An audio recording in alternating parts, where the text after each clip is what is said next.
शादी में अचानक एक आदमी बच्चा लिए आया और दुल्हन पर चिल्लाया, अनरान, हमारा बच्चा भूखा है, शादी रोको। मैंने देखा वो आदमी गिड़गिड़ाते हुए अनरान को घूर रहा था। मेहमानों में खलबली मच गई और मैं सुन रह गया। मुझे अपनी आंखों पर यकीन नहीं हो रहा था। ये मुमकिन नहीं है। मैंने कांपते हाथों से अनरान की ओर हाथ बढ़ाया। ये कोई गलतफहमी है। पर मेरी बात पूरी होने से पहले ही वो मंच से उतरी और उस आदमी से बच्चा ले लिया। वो इतनी सहज थी जैसे ये रोज का काम हो। मेरे दिमाग में जैसे कुछ फट गया। मुझे याद आया कि हाल ही में अनरान से दूध की महक आती थी। मुझे लगा नया परफ्यूम है, पर कभी नहीं सोचा था कि उसका किसी और से बच्चा है। अनरान। मुझे उम्मीद थी कि वो सफाई देगी, और उसने मुड़कर देखा तो चेहरे पर सिर्फ बेरुखी और चिड़चिड़ापन था। किफिंग। मैंने सिर्फ जिम्मेदारी के लिए शादी की थी। अर्शाओ के आते ही मुझे लगा मैं सिर्फ उसी की होना चाहती हूँ। उसने घूंघट फेंक दिया और बच्चे वो उस आदमी के साथ चली गए। मैं टूट गया और चिल्लाकर पूछना चाहता था कि उसने मुझे धोखा क्यों दिया और तमाशा क्यों बनाया। मैं आगे बढ़ता, उससे पहले अनरान के माता पिता दीवार बनकर खड़े हो गए। पापा, मम्मी, मैंने कहना चाहा, पर उसकी माँ ने टोक दिया। किफिंग, अब अनरान तुमसे शादी नहीं करना चाहती। हमें मम्मी पापा मत बुलाओ। मेरी बात दिल में ही अटक गई और चेहरा फक पड़ गया। मैं दंग था। क्या आप लोग ये सब पहले से जानते थे? किसी और के साथ चक्कर? जबान संभालो। अनरान की माँ ने घूरा। क्या सिर्फ मर्दों को गलती का हक है? औरतें कुछ नहीं कर सकती? तुम सिर्फ रिश्ते में थे, उसे कोई और पसंद आ गया तो इसमें क्या बड़ी बात है? खुद को बेचारा मत समझो। मेरी बेटी की कंपनी बड़ी होने वाली है और तुम बस एक मामूली लड़के हो। क्या तुम उसके लायक हो? उन्होंने तिरस्कार से कहा। समझदारी होती तो उसे पहले ही छोड़ देते। गलती तुम्हारी है। औकात से बड़े सपने देखे और हमारे रिश्तेदारों को परेशान किया। अब सब साफ है, तो दावत और गाड़ियों का सारा खर्चा तुम्हें ही भरना होगा। मेरा खून खौल उठा और मुट्ठियां गुस्से में भिंज गईं। अब समझा। उसे लगने लगा था कि मैं उसकी कामयाबी के लायक नहीं हूं। पर क्या उसे नहीं पता कि उसकी कंपनी किसकी बदौलत है? अगर मैं न होता तो उसकी कंपनी का वजूद तक नहीं होता। शेयर बाजार में लिस्ट होना तो बहुत दूर की बात है। मैंने इस शादी के लिए कितनी मेहनत की, उसके रिश्तेदारों को बुलाया, पर अब वे सब मेरा मजाक उड़ा रहे थे। किफिंग, अगर मर्द हो तो अनरान का पीछा छोड़ दो। इस तरह पीछे पड़े रहना तुम्हें और भी बुरा बना देगा। हम तो सिर्फ वो शाओ को दामाद मानते हैं। उम्मीद छोड़ दो। मैंने सबको देखा। वे सब जानते थे, सिर्फ मैं बेवकूफ बना रहा था। मेरा दोस्त लड़ने बढ़ा, पर मैंने रोक दिया। जो सिर्फ पैसे को सब कुछ मानते हैं, उन्हें समझाना वक्त की बर्बादी है। मैं वहां से मुड़ गया। तभी एक दोस्त ने हिचकिचाते हुए पेन ड्राइव दी। किफिंग, तुम्हें ये देखनी चाहिए। मैंने कंप्यूटर में लगाया तो उसमें शादी का वीडियो नहीं, बल्कि कुछ ऐसा था जिसने मेरा दिल तोड़ दिया। अनरान कहती थी उसे रसोई के धुएं से नफरत है, पर उस पेन ड्राइव में वो दूसरे आदमी के साथ रसोई में हजारों प्यार भरे पल बिता रही थी। वे साथ में खाना बना रहे थे और हर सीन मेरी आंखों में चुभ रहा था। वीडियो 6 साल पुराना था, जितना हमारा रिश्ता। मुझे याद आया कैसे मैं उसके लिए खास चीजें ढूंढता और उसकी कंपनी के लिए दिन रात एक करता था। मुझे लगा हम भविष्य बना रहे हैं, पर वो किसी और के साथ खुशियां बांट रही थी। सबसे बुरा तब लगा जब पता चला कि जब मैं काम के लिए अपनी सेहत खराब कर रहा था, तब वो उस आदमी के बच्चे को जन्म दे रही थी। 6 साल के प्यार के बदले मुझे सिर्फ झूठ और धोखा मिला। क्यों अनरान? मैंने दांत पीसते हुए अंगूठी को देखा जो अब खंजर सी चुभ रही थी। मैंने खुद को संभाला और फोन किया, दादाजी, शादी रद्द है। आज से क्यों परिवार के साथ सारे व्यापारिक रिश्ते खत्म। मैं जल्द वापस आकर कंपनी संभाल लूंगा। ठीक है बेटा, दादाजी ने चिंता से पूछा। क्या कुछ हुआ है? कुछ नहीं, मैं संभाल लूंगा, जल्द मिलूंगा। मैंने फोन काटा ताकि रो न पड़ूं। फिर घर जाकर अपना सामान समेटने लगा। तभी मेरी नजर किसी और मर्द के सामान पर पड़ी। मेरे पैरों तले जमीन खिसक गई। अनरान उस होशाओ को घर भी ले आई थी। मुझे याद आया उसने शादी से पहले साथ रहने से मना किया था और मुझे होटल भेज दिया था। मैंने उसकी बात मानी, पर वो पीठ पीछे किसी और को घर ला रही थी। मुझे मानना पड़ा कि वो मेरे साथ नहीं, किसी और के साथ रहना चाहती थी। वो मुझे बेवकूफ बनाकर अपना राज छिपा रही थी। मैंने आधे घंटे में अपना सामान पैक कर लिया। काम वाली आंटी ने पूछा, साहब, आज तो शादी है, आप कहाँ जा रहे हैं? मैंने कहा, शादी टूट गई है, अब हमारा कोई वास्ता नहीं रहा। चाची झांग हैरान थी। फिर उनकी आंखों में हमदर्दी दिखी। मुझे समझ आ गया कि उन्हें भी वो शाओ के बारे में पता था। जब अनरान किसी और को घर लाती थी तो नौकरानी को तो पता होगा ही। ये सोचकर कि सब जानते थे सिवाय मेरे। मुझे लगा मैं झूठ की दुनिया में था। मैं वहां से निकलना चाहता था कि तभी नीचे से हंसी की आवाजें आईं। अनरान वापस आ गई थी। ठंड थी। उसने मर्द का कोट पहना था और गोद में बच्चा था। बगल में खड़ा आदमी सामान लिए था, एक सुखी परिवार की तरह। अनरान इतनी कोमल कभी मेरे लिए नहीं थी। मेरे दिल में टीस उठी और मैंने हुओ शाओ को देखा। हुओ शाओ उसका पूर्व प्रेमी था, जिसने मुश्किल वक्त में उसे छोड़ दिया था। सोचा नहीं था कि वे फिर साथ होंगे। अनरान ने मुझे देखा तो ठिठक गई और उसके माथे पर शिकन आ गई। वो मुझे घर पर देखकर हैरान और परेशान थी, जैसे शादी में वो बिना माफी मांगे भाग गई थी। अब भी उसका कुछ समझाने या माफी मांगने का कोई इरादा नहीं था। मेरा दिल बैठ गया। सहकर्मी भी वादा तोड़ते हैं तो वजह बताते हैं, पर 6 साल के रिश्ते के बाद क्या मैं एक सफाई का भी हकदार नहीं?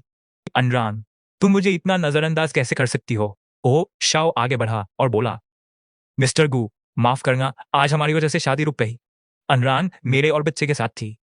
मैं खास तौर पर माफी मांगने आया हूं। उम्मीद है आप बुरा नहीं मानेंगे। उसकी मासूमियत देख मुझे पेन ड्राइव की बात याद आई। जरूर इसी ने पेन ड्राइव बदली होगी जब वो मुझसे टकराया था। सिर्फ उसने ही उसे छुआ था। वो मुझे नीचा दिखाकर जीत का जश्न मना रहा था और अब झूठी शराफत दिखा रहा था। मैंने बेरुखी से कहा, बड़ी मेहनत की, इंसान भगा ले गए और अब माफी मांगने घर आए हो। वो घबराकर अनरान को देखने लगा। अनरान ने उसका हाथ थाम लिया और मुझसे गुस्से में बोली, गुकी फेंग, गुस्सा मुझ पर निकालो। मैंने तुम्हें छोड़ा है, मैंने धोखा दिया है। इसमें अशाओ की कोई गलती नहीं है। वो अकेले बच्चा संभालता है, उसकी सेहत ठीक नहीं, तुम्हारी बातें नहीं सह पाएगा, तो वो उसकी परवाह करना जानती है। मुझे लगा मेरे दिन में बर्फीली हवा भर गई हो। मुझे लगा था शादी हम दोनों का सफर होगा, पर हकीकत में सब मैंने अकेले संभाला। शादी के दिन बीमार होने पर भी मैं काम करता रहा ताकि मेहमानों को इंतजार न करना पड़े, पर उसे मेरे मरने जीने या मेरी बेइज्जती से कोई फर्क नहीं पड़ता था। मेरे मुंह से निकल गया, अनरान, क्या तुमने पूछा कि मैंने शादी का तमाशा कैसे संभाला? उसने लापरवाही से कहा, तुम कोई बच्चे नहीं हो, नहीं अशाओ जैसे नाजुक। तुम कॉर्पोरेट में हो, ये सब संभाल सकते हो। उसकी बेरुखी में मुझे फटे कपड़े जैसा महसूस कराया। हुओ शाओ ने दिखावे के लिए उसे शांत किया और मासूम चेहरा बनाकर मेरी तरफ देखने लगा। मिस्टर गू, अनरान शांत है पर मेरे लिए भावुक हो जाती है। ये सुनकर मैं मुस्कुरा दिया। मेरी यादों में अनरान हमेशा पत्थर दिल रही है। कोमलता से उसका कभी कोई वास्ता नहीं रहा। कॉलेज में जब उसने मेरी मदद की थी तब वो थोड़ी नरम लगी थी और मैं उस पर मर मिटा। मुझे लगा मेरी मोहब्बत की गर्मी इस बर्फ को पिघला देगी। जब कंपनी लिस्ट होने वाली थी उसने खुद शादी का प्रस्ताव रखा। मुझे लगा मेरी तपस्या सफल हुई, पर वो पत्थर दिल नहीं थी। बस उसकी कोमलता कभी मेरे लिए थी ही नहीं। मैं समझ नहीं पा रहा था कि 6 साल किस चीज के पीछे भागा। हुओ शाओ बोला, हमारा बच्चा है, प्यार में सच्चाई टिकती है। अब उसे मुझे वापस कर दीजिए। बच्चे को माँ की जरूरत है। लगा जैसे मैं ही घर तोड़ रहा हूं। अनरान ने कहा, तुम्हें झुकने की जरूरत नहीं। फिर मुझसे बोली, किफेंग, तुम्हें प्रपोज करना मेरी गलती थी। मैं बस एहसान चुकाना चाहती थी। मुझे लगा समझौता कर लूंगी, पर शाओ के आते ही लगा मुझे सिर्फ वही चाहिए। हो शाओ ने राज खोलते हुए कहा, मैं विदेश में था पर हम हमेशा संपर्क में थे। उसने चालाकी से कहा, वह तुम्हारे साथ सिर्फ मुझे चिढ़ाने के लिए थी। मैं दूर था तो सोचा कोई उसकी देखभाल करे, पर मैं उसके बिना नहीं रह सकता। वे दोनों गले लग गए और ये मेरे दिल में खंजर सा चुभा। मैं गुस्से में हंसा, तो मैं बस एक खिलौना था। तुम अपनी बेवफाई को इतना महान बता रहे हो, तुम्हें शर्म नहीं आती? 10 साल का साथ और अब तुम इसे समझौता कह रही हो। कंपनी लिस्ट होने वाली है और मेरा इस्तेमाल खत्म, इसलिए तुमने मुझे छोड़ दिया। क्या तुम इतनी बेरहम हो? मैंने उसकी इंसानियत जगाने की आखिरी कोशिश की, पर उसने नफरत से कहा, किफेंग, तुम्हारा पीछे पड़े रहना घटिया लग रहा है। जब तुम मेरा फायदा उठा रही थी तब ये क्यों नहीं कहा? मेरा प्यार खत्म हो गया। मैंने उसका असली चेहरा देख लिया। पत्थर को हीरा समझने की गलती अब नहीं होगी। ठीक है, शादी रद्द, मैंने निराशा और फैसले के साथ कहा।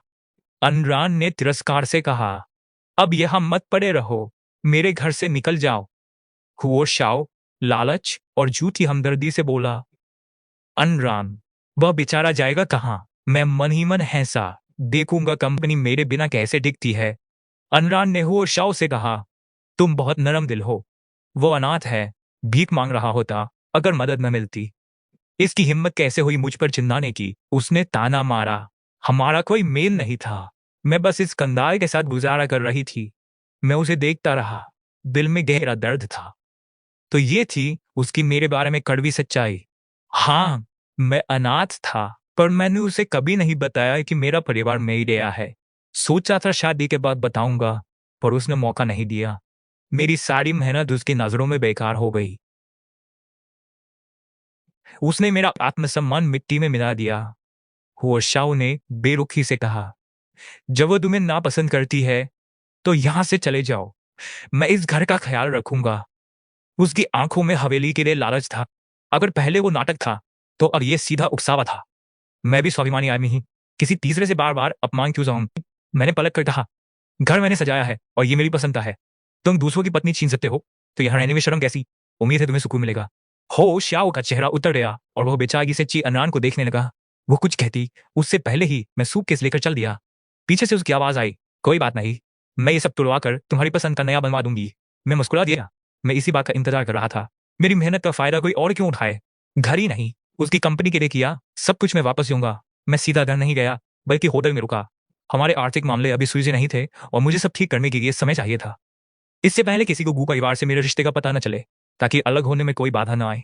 मैंने रात भर जागकर संपत्ति के कागजात तैयार किए। सुबह तक आंखें थक चुकी थीं। मैं आराम करना ही चाहता था कि तभी दरवाजे पर जोरदार दस्तक हुई। ची अनरान की आवाज सुनकर मेरा मन बात करने का नहीं था, पर वो दरवाजा पीटती रही। उसमें तमीज नहीं थी, पर मुझे मर्यादा का ख्याल था। मजबूरन दरवाजा खोला और बाहर खड़े हम दोनों को ठंडी नजरों से देखा। मैंने बस पूछा, क्या काम है? उसने मुझे इतना बेरुखा कभी नहीं देखा था। वह गुस्से में बोली, गु किफेंग, तुम इतने चालाक हो? क्या शादी वाली बात तुमने फैलाई है? क्या सोचा है इसका हम पर क्या असर होगा? तुम कितने गिरे हुए हो? मैं सन्न रह गया। फिर समझा कि वह क्या कहना चाह रही है। तुम्हारा मतलब, तुम्हारा शादी से भागना सबको पता चल गया है? लोग अंधे नहीं थे? क्या उन्हें कुछ दिखा नहीं? अगर बदनामी का डर था, तो ऐसा काम ही क्यों किया? अब जब कर लिया है, तो नतीजे भी खुद भुगतो। मेरा इससे कोई लेना देना नहीं है। जैसे मैंने गलत इंसान चुनकर 6 साल बर्बाद किए और अपमान सहा, तो मेरा बोझ कौन उठाएगा? मैंने दरवाजा बंद करना चाहा, पर होशियार ने पैर अड़ा दिया। बोला, बू साहब, गलती मेरी है, पर अनरान की कंपनी और साख का सवाल है। क्या आप सफाई दे सकते हैं? तभी अनरान ने धक्का देकर दरवाजा खोला और चिंता से होशियार को देखने लगी। उसे ठीक पाकर वो मुझ पर चिल्लाई, गु किफेंग, मैं जानती हूं तुम मुझसे प्यार करते हो, पर अगर तुमने उसे हाथ भी लगाया, तो मैं तुम्हें छोड़ूंगी नहीं। और सुनो, हमारी इज्जत के लिए तुम्हें बयान देना होगा कि तुमने पहले धोखा दिया, इसलिए हम साथ आए। फिर मैं कह दूंगी कि हम आपसी सहमति से अलग हुए। मैं उसे देख रहा था।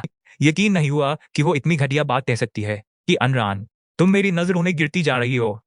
तुमने मुझे धोखा दिया, मेरा सम्मान कुचला, तो मैं तुम्हारी गलती का बोझ क्यों उठाऊं?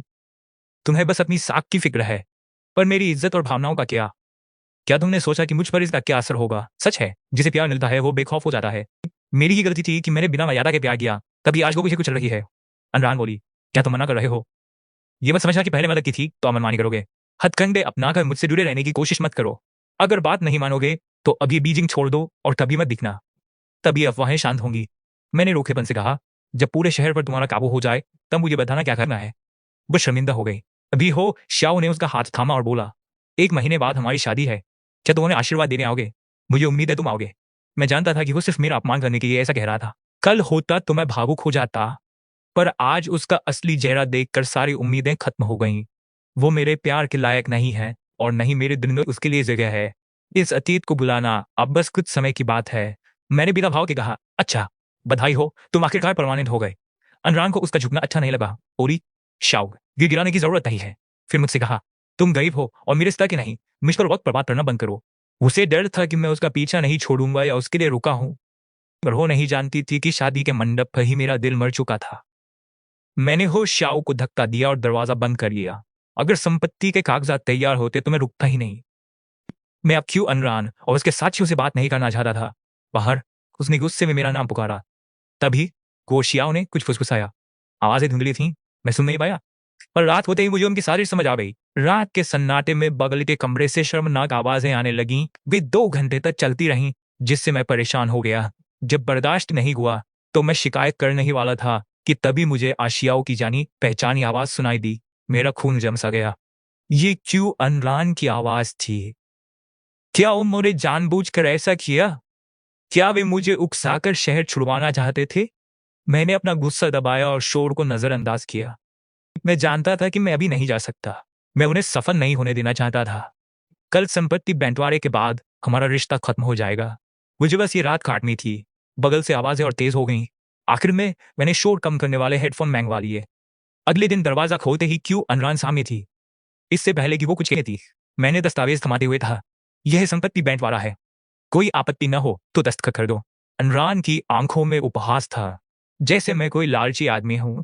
उसके हाव भाव देखकर मुझे लगा कि मैंने शेयरों के बदले जो रकम मांगी थी वो बहुत कम थी, पर उसने समझौते को फाड़कर टुकड़े कर दिए। फिर अहंकार से कहा, अब मैं तुम्हें एक पैसा नहीं दूंगी। अपने शेयर मुझे दान कर दो, वरना मैं तुम्हें यहां रहने नहीं दूंगी। उसने कहा, 6 साल के नाते मैं तुम्हें 10,000 रुपये दे रही हूं। इसे लेकर दफा हो जाओ। मेरे और आशियाओं की खुशियों में दखल मत देना। उसने कहा कि अमीर लोग मुझ जैसे मामूली इंसान से नहीं उलझते। उन टुकड़ों को देखकर मेरा बचा कुचा प्यार खत्म हो गया। अनरान इंसानियत के लायक नहीं थी। बदले की भावना के साथ मैं होटल से बाहर निकला। तभी एक लग्जरी कार रुकी और एक सुंदर महिला काला छाता लेकर बाहर आई। उसे देख मेरी भावनाएं फूट पड़ी और मैंने रोते हुए कहा, दीदी। उसने अपना कोट मेरे कंधों पर डाल दिया। उसकी आवाज में ममता और कोमलता थी। उसने कहा, घर चलो। मैं उसे तुम्हारे सामने घुटनों कर ले आऊंगी। बुकिंग यून मुझे कार में ले गई और हैंड वार्मर दिया। मुझे एक अजीब सी गर्माहट महसूस हुई। हुओशियाओ ने जलन में कहा, लगता है इसे कोई अमीर सहारा मिल गया है। अनरान ने मुंह बनाया, शायद दिखावे के ये टैक्सी बुलाई होगी। वे दोनों हंसते हुए विला चले गए। कार के अंदर हैंड वार्मर की गर्मी ने मेरे दिल की ठंडक दूर कर दी। मेरी नजरें गू किंगयुन पर टिक गई। बचपन में अस्पताल में बच्चे बदल गए थे। गू परिवार में लौटने के बाद मैं किंगयुन से कई बार मिला। वो एक कुशल लीडर थी, अनरान से बिल्कुल अलग। अनरान सिर्फ नाम की प्रेसिडेंट थी, फैसले में लेता था, पर किंगयुन का दबदबा स्वाभाविक था। वो जहां खड़ी होती वहां एक गरिमा महसूस होती थी। एक इवेंट में उसकी काबिलियत देख मैं दंग रह गया था। कर्मचारी उसका बहुत सम्मान करते थे। तभी कारगू मैंशन के गेट पर रुकी। दादाजी दरवाजे पर इंतजार कर रहे थे। मुझे देखते ही वे भावुक हो गए और बोले, किफिंग, तुम आखिरकार वापस आ गए। मेरा दिल भर आया। अनाथ से मैं गू परिवार का वारिस बन गया था। मैंने अनरान के ये परिवार को नजरअंदाज किया, जबकि किंगयुन ने सबका ख्याल रखा। मैं ग्लानि से भर गया। मैंने माफी मांगी तो दादाजी ने मुझे मेरा कमरा दिखाया। वो कमरा ब्रांडेड कपड़ों और कीमती चीजों से भरा हुआ था। अनरान की वजह से मैं इन लग्जरी ब्रांडों को पहचानता था। कई चीजें तो महीनों पहले बुक की गई थीं। दादाजी का प्यार देख मैं भावुक हो गया। उन्होंने मेरे चेहरे के भाव पढ़ लिए और मुझे दूसरी जगह ले गए। दूसरा कमरा नीले रंग का और सादा था। वहां की हर चीज मेरी आदतों और काम के हिसाब से थी। वहां मुझे घर जैसा सुकून मिला। दादाजी हंसकर बोले, लगता है तुम्हें ये पसंद आया। इसे किंगयुन ने सजाया है। नीचे किंगयुन हमें ही देख रही थी। दादाजी बोले, वो मुझे से भी ज्यादा तुम्हें समझती है। किंगयुन की कोमलता देख मुझे लगा कि उसने मेरी पसंद का खास ख्याल रखा है। ये कोई इत्तेफाक नहीं था। सम्मान मिलने का एहसास बहुत अच्छा था। अनरान को एलर्जी का पता होने के बावजूद वो मुझसे सीफूड छीलने को कहती थी। खाने की मेज पर कोई सीफूड नहीं था। नौकरानी ने बताया कि किंगयुन ने मेरे कारण इसे बंद करवा दिया है। मुझे संकोच हुआ। किंगयुन ने दादाजी को सूप देते हुए उनकी सेहत का ख्याल रखा। दादाजी ने मजाक किया कि अब मैं उनके दिल से उतर गया हूं। इस सुखद माहौल ने मेरी झिझक दूर कर दी। मैं जल्दी ही इस परिवार का हिस्सा बन गया। दादाजी हमें निकनेम से बुलाते थे। खाने के बाद किंगयुन मुझे स्टडी रूम ले गई, जहां सब कुछ दो दो के सेट में था। उसने कहा, शुरुआत में तो मेरे साथ यही काम करोगे, बाद में चाहो तो अपना अलग कमरा सजा लेना। मैंने तुरंत हाँ कर दी। उसने सुझाव दिया कि मैं उसे नाम से बुलाऊं, पर मैंने अनजाने में फिर दीदी कह दिया।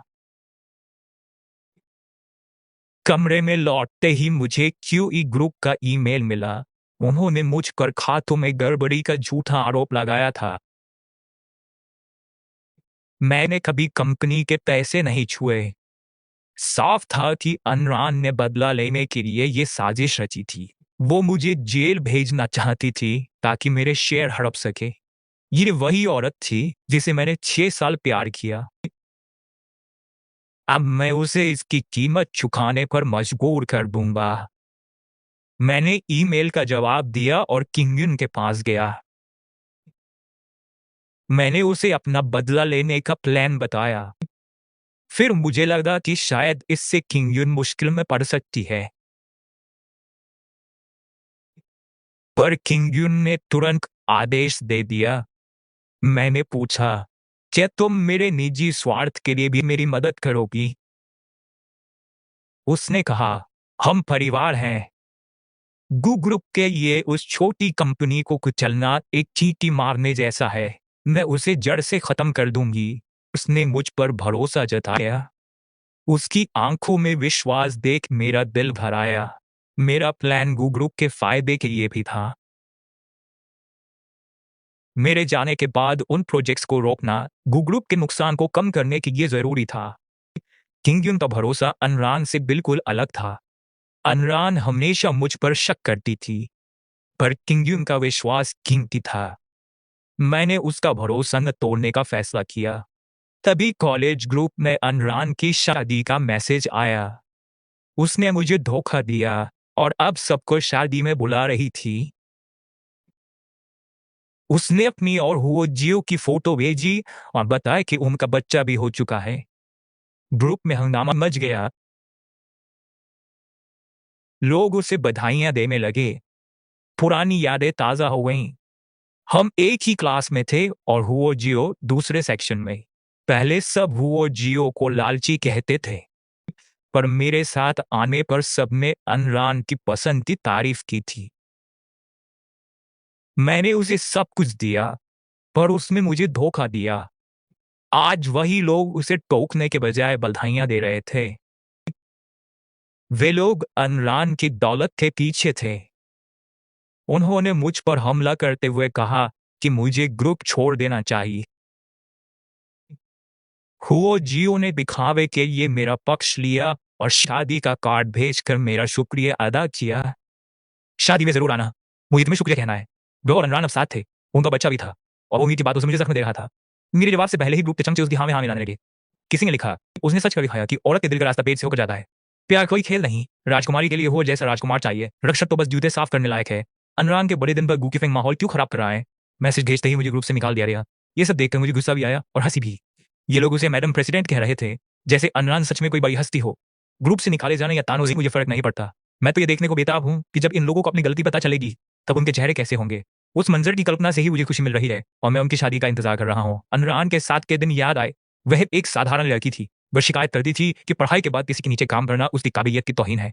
न उसके प्यार ने इतना अंधा था कि मुझे उसकी बातें गलत नहीं लगी, बल्कि मैंने उसकी खुद की कंपनी खड़ी करने में पूरी मदद की। मैंने उसे सच्चा प्यार दिया और दादाजी के जरिए गू परिवार के रसूख से उसकी मदद की। ग्रुप के लोगों ने भी तभी निवेश किया जब अनरान का काम चल पड़ा। मैंने सोचा था कि पुराने दोस्त साथ तरक्की करेंगे, पर वह मेरी बड़ी गलती थी क्योंकि वे इस काबिल नहीं थे। मैंने फोन कसकर पकड़ा और एक योजना तैयार कर ली। तभी दरवाजे पर दस्तक हुई। किफिंग, जब मैं अंदर आ सकती हूँ? गुगू किंग की मधुर आवाज थी।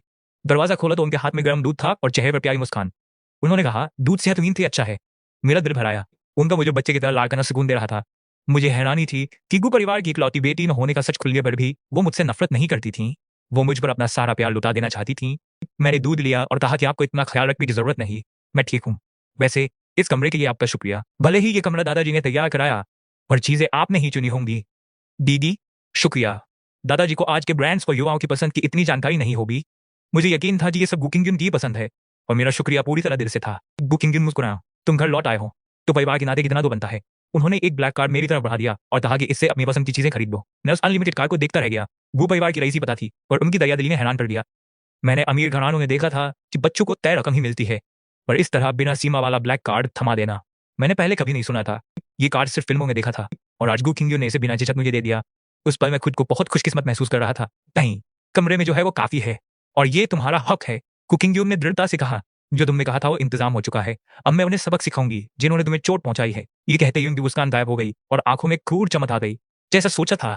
आधे घंटे में अन्य रंग का फोन आ गया। वो गुस्से में चीखी, गु क्यूफेंग, तुम कितने नीच हो। उसे इतना गुस्से में देखकर मुझे सुकून मिला, जैसे गर्मी में ठंडा तरबूज खा लिया हो। मेरे चेहरे पर मुस्कान आ गई और मैं उसे बिल्ली चूहे की तरह चकाने लगा। अब दाओ तो, मैंने क्या नीचता की? अनुराग ने दांत पीसते हुए कहा। तुम्हारी हिम्मत कैसे हुई पूछने की? अगर तुम्हें गड़बड़ न की होती तो पार्टनर प्रोजेक्ट से पीछे क्यों हटता? वो बड़ा प्रोजेक्ट था। उसका किया अपमान याद आते ही मेरा गुस्सा भड़क उठा और मैंने कोई रहम नहीं दिखाया। तुम और वो साथ हो, इसलिए गूगल तुम लोगों से वास्ता नहीं रखना चाहता। अनुराग की बूझी बंद हो गई। फिर वो चिल्लाई, तुम्हारी हिम्मत कैसे हुई धोखा देने की? मैं तुम्हें कंपनी में नहीं रहने दूंगी। मैं हंसा उठा। क्या तुम ये पहले ही नहीं कर चुकी हो? मैंने बहस नहीं की और सीधे बड़ी लॉ फर्म चला गया ताकि उनके कानूनी विभाग का मुकाबला कर सकूं। उनके झूठे सबूत वकीलों के सामने ढह गए। मुझे निकालना चाहती हो? मैंने ठंडी आभारी। ठीक है, मेरे 20% शेयरों के बदले कितनी कीमत होगी? इस कंपनी को खड़ा करने में पैसा और मेहनत सब मेरी थी। ये मेरी ही बनाई हुई है। कुछ शेयर दूसरों के पास हैं। मैं अनुराग से प्यार करता था, इसलिए अपने हिस्से के 20% उसे दे दिए थे। पर अब उसे लगता है कि ऊपर निकल आए हैं और वो भूल गई कि यहाँ तक कैसे पहुंची। अनुराग ने मेरी बात सुनी कर दी और घमंड से बोली, मेरे सिवा तुम्हारे शेयर कोई नहीं खरीदेगा। मैं तुम्हें 5 लाख दूंगी। 5 लाख लो और पीछा छोड़ो। पहले के 10,000 से ये कहीं ज्यादा है, पर मेरी पुरानी सैलरी के आगे ये कुछ भी नहीं। 6 साल की मेहनत का ये सिला वो मुझे इतने में टरकाना चाहता है। ये उसका सपना ही रहेगा। मैंने साफ कह दिया, 5 लाख में बात नहीं बनेगी। ची अनगान चिढ़कर बोला, क्या तुम्हें लगता है मैं मान जाऊंगा? गू किफिंग, तुम्हारे 6 साल का समर्पण मेरे लिए सिर्फ एक बोझ था जिससे मेरा दम घुटता था। ये प्यार नहीं, तुम्हारा कंट्रोल था। अब मुझ पर एहसान जताकर मुझे दबाने की कोशिश मत करो। मैं अपनी काबिलियत से गू परिवार तक पहुंचा हूं। मेरी शादी होने वाली है, फिर भी तुम कंपनी में क्यों हो? ची अनरान चिल्लाया। मुझे हंसी आ गई। मैं शेयर होल्डर हूं तो यहीं रहूंगा। मेरे शेयर चाहिए तो 20 करोड़ दो, मैं तुरंत चला जाऊंगा। ची अनरान अवाक रह गया। मुझे कंपनी की माली हालत पता थी। मैंने बड़ी रकम उसे उकसाने और नीचा दिखाने के लिए मांगी थी ताकि 6 साल की जिल्लत का बदला ले सकूं। उस पर रहम करना खुद के साथ नाइंसाफी होती। ची अनरान फोन पर बुरी तरह भड़क गया। 20 करोड़? सिर्फ तुम जैसा घटिया इंसान ही ऐसा कह सकता है। मैं उसकी जलती आंखें और गुस्सा महसूस कर सकता था। यही उसका असली चेहरा है, स्वार्थी, लालची और एहसान फरामोश। पर अब मैं मजबूत हूं और शांत रहकर जवाब दे सकता हूं। मैंने कहा, अगर मैं घटिया हूं तो तुम क्या हो? एक धोखेबाज और पत्थर दिल इंसान। इतना कहकर मैंने फोन काटा और उसका नंबर डू नॉट डिस्टर्ब पर डाल दिया। फोन काटकर मुझे खालीपन महसूस हुआ, जैसे आधी रात को सड़क पर अकेले सिगरेट पीते हुए होता है। बदला लेकर सुकून तो मिला, पर तन्हाई का साया साथ था। कभी उसे ऊंचाइयों तक पहुंचाना ही मेरी जिंदगी का मकसद था। तब मैं बहुत व्यस्त पर संतुष्ट था, पर अब उसकी बेरुखी ने मुझे खुद को उससे अलग करने पर मजबूर कर दिया। ये अलगाव ऐसा था जैसे शरीर से जुड़े मांस को नोचकर अलग करना, जिसका दर्द हड्डियों तक महसूस हो रहा था। जख्म भर रहे थे, पर दर्द रह रहकर याद दिला देता था। तभी एक प्यारी खुशबू से मन को सुकून मिला। इससे पहले कि मैं कुछ समझता, एक कोमल शरीर ने मुझे बाहों में भर लिया। वो गू किंग्यून था। बदले की धुन में मैं भूल गया था कि गू किंग्यून कमरे में ही है। उसका साथ सर्दियों की अंगीठी जैसा गर्म और सुकूनदेह था। मैंने अनजाने में हाथ उठाया, जैसे इस तन्हा रात में उससे थोड़ा और सहारा पाना चाहता हूं। पर जैसे ही उसे छुआ, मुझे उसकी गर्दन याद आई और मैं झटके से पीछे हट गया। मैं उसे हटाना चाहता था, पर उसने पहले ही मुझे छोड़ दिया। उसने कहा, किफिंग, तुमने वाकई बहुत उत्साह है। हालांकि वो सब जानता था, फिर भी ची अनरान की बातें सुनकर वो दंग था। उसकी आंखों में हमदर्दी देखकर मुझे लगा कि वो बस मुझे दिलासा दे रहा था और मैं ही थोड़ा ज्यादा भावुक हो गया था। मैंने अपने गर्म कान को सहलाया और कहा, अब मैं ठीक हूं। उसने सहजता से पूछा, क्या तुम अब भी उसके लिए कुछ महसूस करते हो जैसा उसने कहा था? मैं समझ गया उसने ऐसा क्यों सोचा। मैंने पूछा, क्या तुम्हें लगता है मैं 20 करोड़ इसलिए मांग रहा हूं ताकि उससे जुड़ा रहूं? नहीं, मैं तो बस रिश्ता खत्म करना चाहता हूं, पर कम दाम में शेयर नहीं दूंगा। फिर मुझे याद आया, मैंने गू किंग्यून से सौदे रद्द करने को कहा था। ये खबर फैलते ही शेयर गिर जाएंगे और 20 करोड़ मिलना मुश्किल होगा।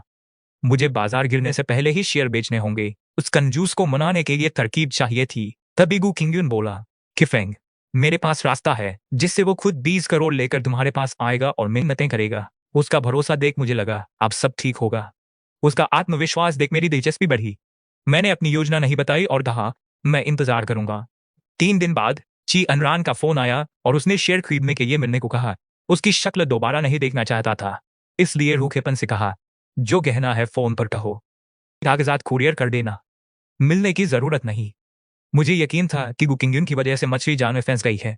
मैं खेल को और कड़ा करना चाहता था, इसलिए फोन काट दिया। 3 मिनट बाद उसका फिर फोन आया और वो चिल्लाने लगा, गुकिफेंग। मेरी कॉल काटने की हिम्मत कैसे हुई? मैंने फिर से फोन काट दिया। 1 मिनट बाद उसने फिर फोन किया। मैंने जानबूझकर देर से उठाया और सख्त लहजे में कहा, शी अनरान, अगर फिर बदतमीजी की तो नंबर हमेशा के लिए ब्लॉक कर दूंगा और तुम मुझे कभी ढूंढ नहीं पाओगे। वो एकदम चुप हो गया। सन्नाटे के बाद क्यू अनरान ने दबे गुस्से पर सम्मानजनक लहजे में बात की। उसने कहा, क्यू इफेंग, चलो शेरों पर शांति से बात करते हैं। इसके बाद उसने एक बार भी मुझसे बहस नहीं की।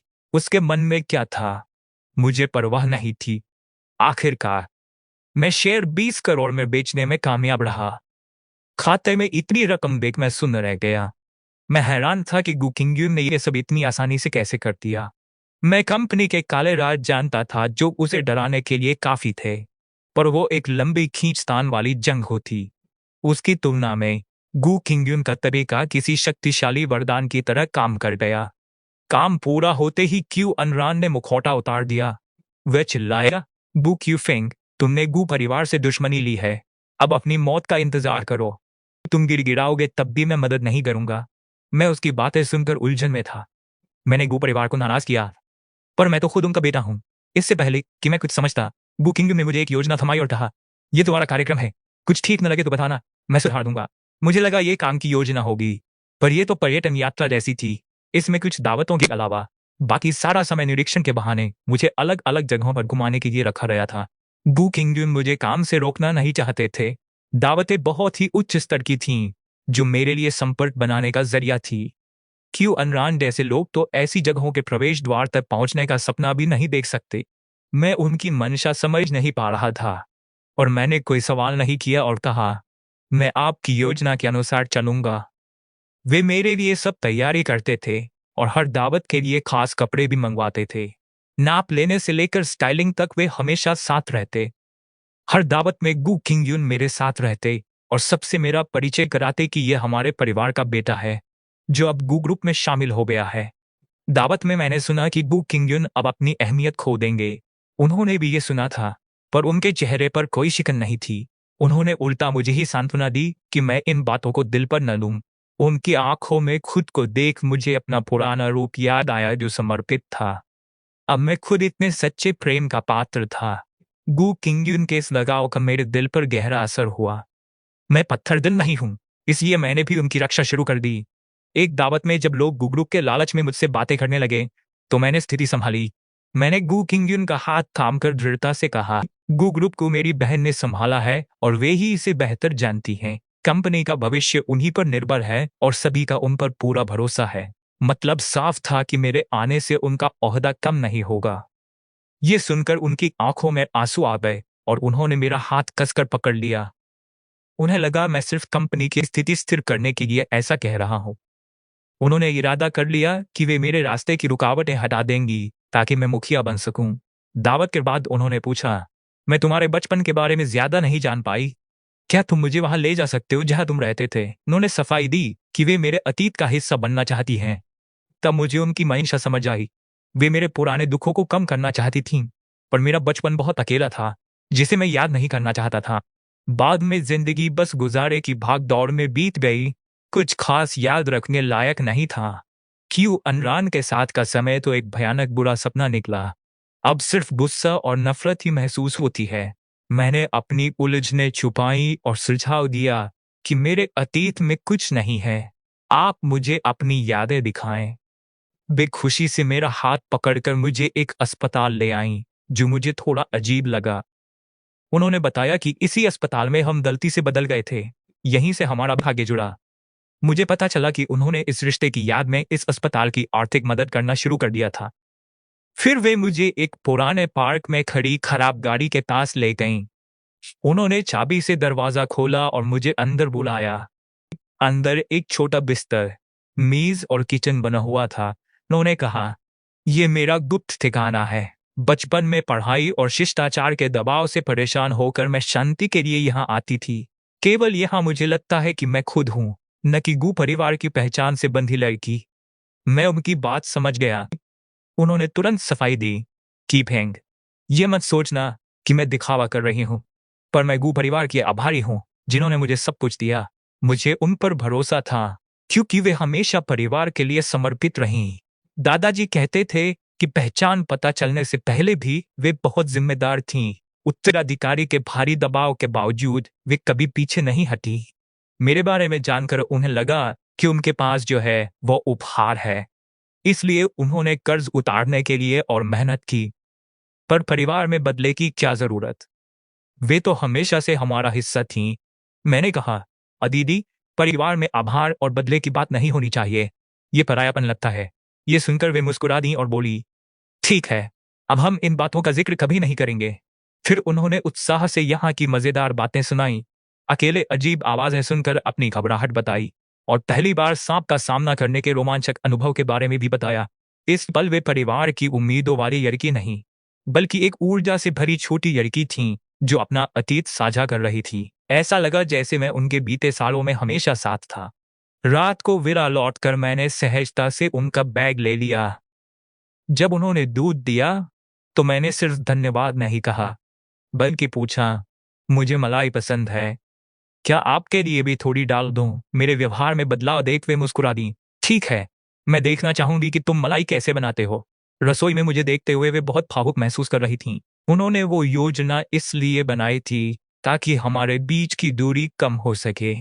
वे चाहती थीं कि मैं इस घर में वापस आ जाऊं ताकि उन्हें एक साथी मिले और मैं उन पर भरोसा कर सकूं। अब मैंने उसके नेक इरादों को समझकर जवाब दिया है। मैंने उस पर भरोसा करना और दिल खोलना शुरू कर दिया। गू किंगयून के लिए इतना ही काफी था। महीने भर गू किंगयून मेरे साथ रही। हम गू कॉरपोरेशन गए, सौदे संभाले, ट्रिप्स पर गए और घूमे। वो अक्सर मुझे तोहफे भी देती थी। गू परिवार के बच्चों के साथ काम करने की खबरें शहर में फैल गईं। मीडिया मेरी पहचान नहीं जान पाई। मैं खुश था और मुझे अनरान का कोई दुख नहीं था। गू किंगयून ने मेरी खुशियां लौटाई और जख्म भर दिए। जल्द ही अनरान की शादी का दिन आ गया। उसने शहर के सबसे महंगे होटल में आलीशान शादी रखी थी। उसने कई रईसों और दोस्तों को बुलाया था। मुझे भी न्योता मिला और मैंने देखा तक नहीं। फिर भी मैं वहां गया जहां तांगशी ने मुझे रोक लिया। तांगशी नफरत से बोली, गू की फेंग, यहां तमाशा मत करो। नकली कपड़े पहनकर शर्म नहीं आती? दफा हो जाओ। मैंने पूछा, तांगशी, क्या तुम अपनी कामयाबी भूल गई? मैंने उसे घूर कर देखा। जब वो कर्ज में डूबी थी, तब मैंने ही उसकी मदद की और उसे नौकरी दिलवाई। आज वो उसी वजह से ऐश कर रही है, पर वो एहसान फरामोश निकली। मेरी बात सुनकर वो ठिठक गई। मैं उसकी पोल नहीं खोलना चाहता था, पर दूसरे दोस्त भी बदतमीजी करने लगे और मेरा मजाक उड़ाया। जिद बचानी है तो यहाँ से चले जाओ। मैंने उन सबको देखा जिनकी मैंने मदद की थी। दुनिया में बहुत धोखेबाज हैं। देखते हैं सच जानकर इनकी अकड़ रहती है या नहीं। तभी अनरान घमंड में मेरी ओर आई। वो सख्त लहजे में बोली, मैं आज तुम पर हाथ नहीं उठाना चाहती। उसे देख लगा कि प्यार खत्म होने पर सब बदल जाता है। मेरी शादी में उसने मुझे तानों के बीच अकेला छोड़ दिया था, पर आज उसे मेरे आने से डर लग रहा है। मैंने मुस्कुराकर कहा, अनरान, मुझे निकालोगी तो पछताओगी। मैं शादी रोकने नहीं आया हूं। अनरान हंसकर बोली, मुझे तो तुम्हारे साथ 6 साल बिताने का पछतावा है। तुमने गू परिवार से पंगा लिया है, अब अपनी खैर मनाओ। तभी गार्ड्स मेरी तरफ बढ़े। अनरान को खुश करने के लिए मेरे पुराने दोस्त भी हाथ साफ करने आगे आ गए। बोले, ये छोटा काम हम खुद कर देंगे। अनरान, हम किसी को खलल नहीं डालने देंगे। उन्होंने कहा कि गू परिवार के आने से पहले वे मुझे हटा देंगे। मैं चुपचाप अपनी जगह खड़ा रहा। जैसे ही वे बढ़े, एक कड़क आवाज आई, अखबरदार। मैंने मुड़कर देखा। गु किंगयुन दादाजी का हाथ थामे आ रही थी।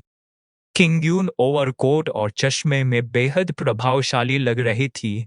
उसकी ठंडी नजरें देख अनरान की अकड़ ढीली पड़ गईं।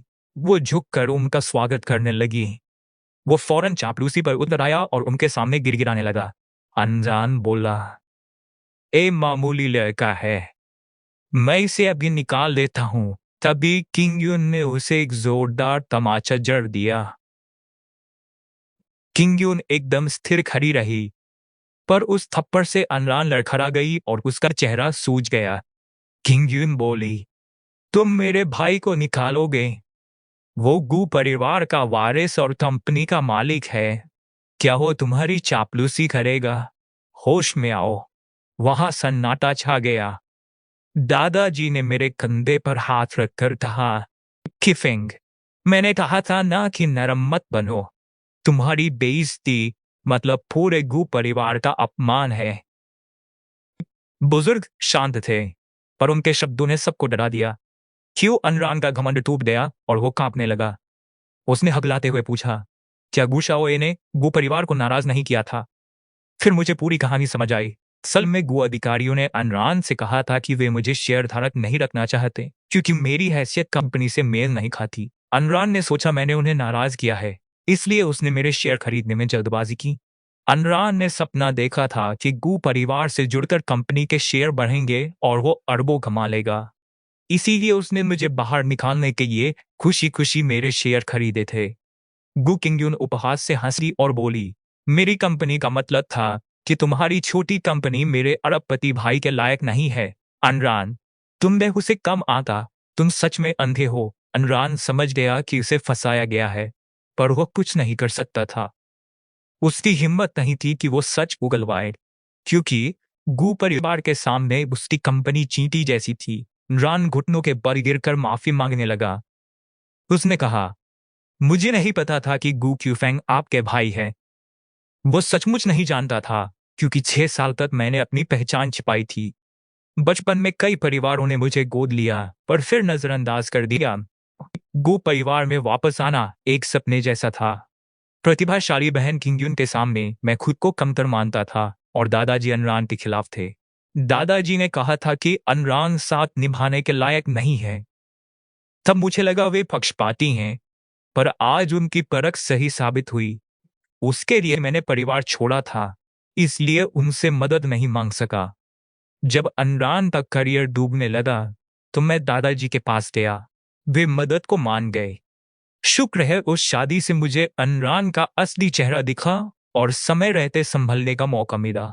दादाजी ने अनरान को मौका दिए बिना निवेश वापस लेने और उसकी कंपनी को ब्लैकलिस्ट करने का आदेश दिया। ये सुनकर अनरान का चेहरा पीला पड़ गया और वो रहम की भीख मांगने लगा। किंगयू ने कहा, अनरान, तुम गलत इंसान से भीख मांग रहे हो। तब वो रेंगते हुए मेरे पास आया और गिड़गिड़ाया कि पुराने रिश्तों की खातिर दादाजी को निवेश न रोकने के लिए कहूं। गु परिवार ही फंड का मुख्य जरिया था। उनके बिना कंपनी ठप हो जाती। ऊपर से ब्लैकलिस्ट होने के बाद अनरान के लिए शहर में टिकना नामुमकिन था। वह सड़क पर आ जाता। मैंने तंज कसा, अब भीख मांग रहे हो। मैंने पहले ही चेतावनी दी थी। तुमने मुझे शहर से निकालने की धमकी दी थी। अब ये तुम्हारे कर्मों का फल। अनरान सहानुभूति के लायक नहीं था। जब उसने मुझे इंसान नहीं समझा, तो मैं उसे क्यों बचाऊं? ये परिवार के साथ धोखा होता।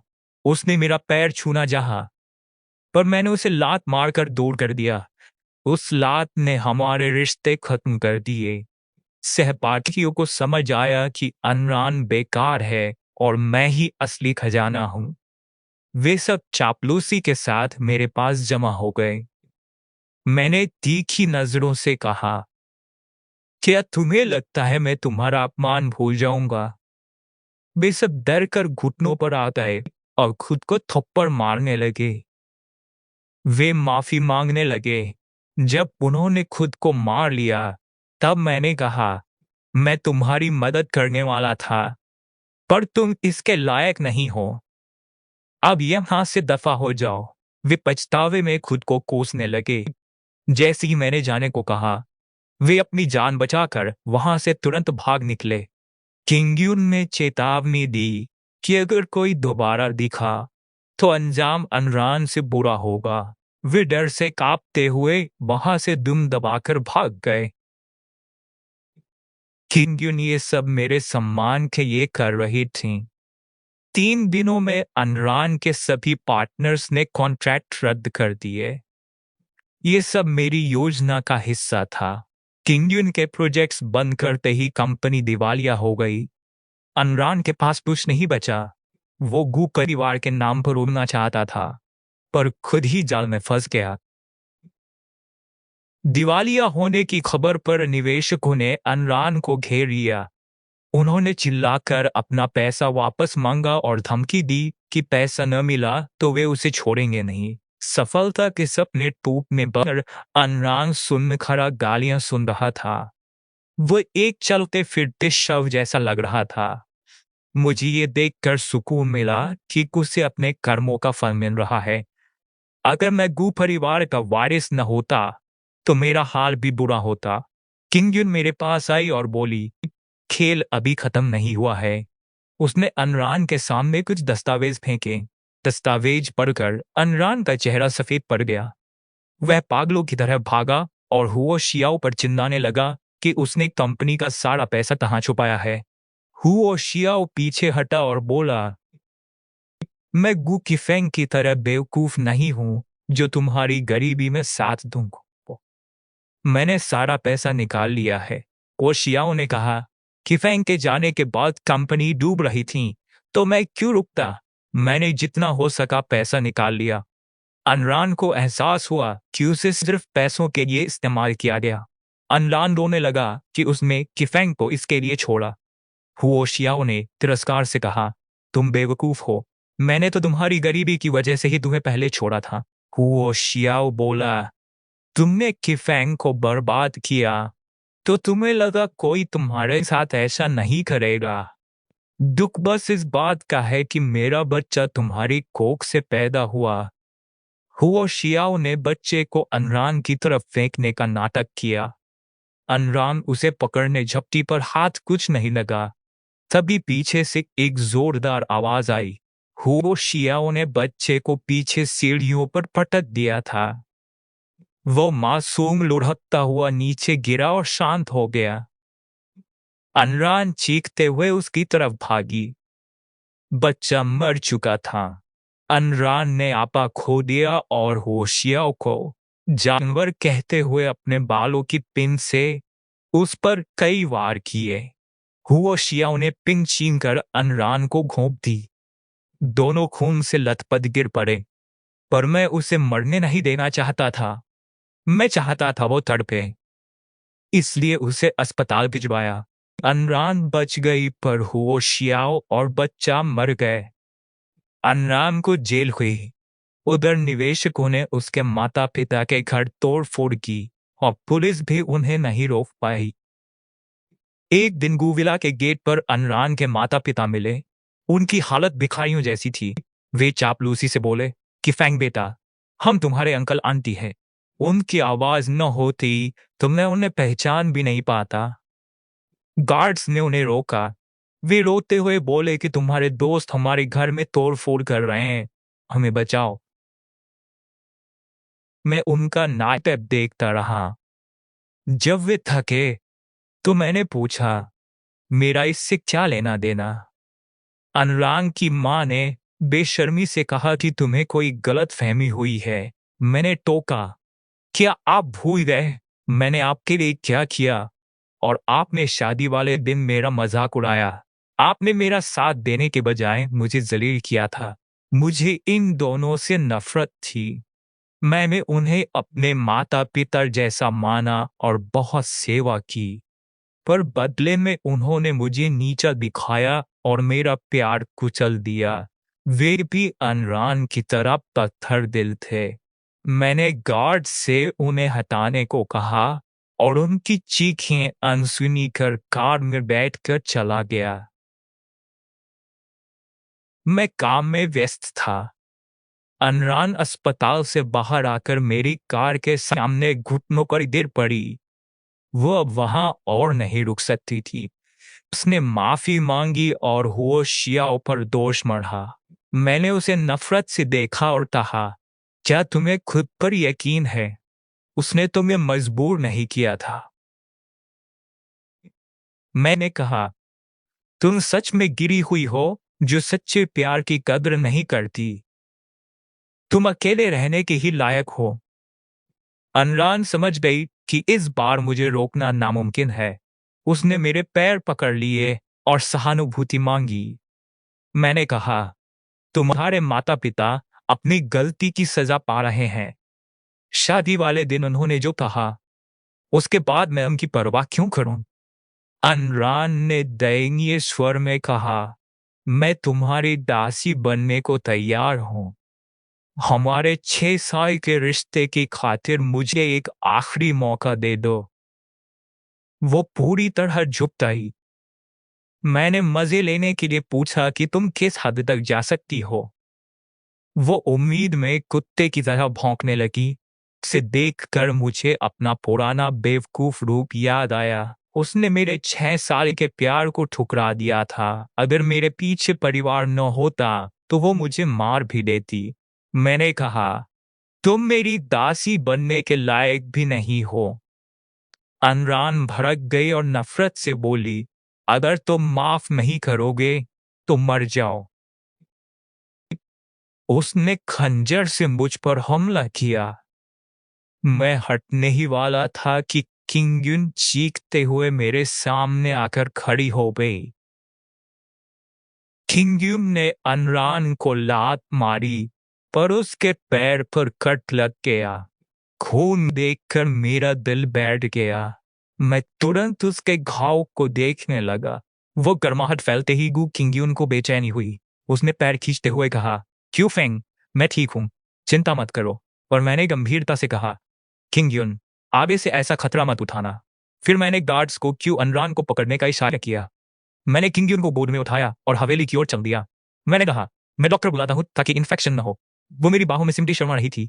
उसने गौर किया कि मैंने उसे दीदी नहीं बल्कि सीधे नाम से पुकारा था। पीछे क्यू अनरान उन्हें जाते देख रही थी। उसका अपना आदमी अब किसी और के साथ था। अब उसे मेरा पुराना दर्द और मेरी बेरुखी समझ आ रही थी। अंदर डॉक्टर ने भरोसा दिलाया कि घाव मामूली है, जल्द ठीक होगा और निशान भी नहीं रहेगा। मैंने चैन की सांस ली। डरी हुई किंगयुन अनरान को पुलिस को सौंपना चाहती थी, पर मैंने रोका। मैंने कहा, उसे पागल खाने भेजो, कभी कभी जीना मौत से बदतर होता है। किंगयुन ने मेरी बात मानकर उसे मानसिक अस्पताल भिजवा दिया। अनरान चिल्लाती रही कि वो पागल नहीं है, पर अंत में वो अपाहिज और विक्षिप्त हो गई। वही मैंने अपने सपनों के लिए पेंटिंग और डिजाइनिंग सीखने का फैसला किया। मैं मेहनत से आगे बढ़ने लगा और इस संघर्ष ने मुझे बहुत खुशी दी।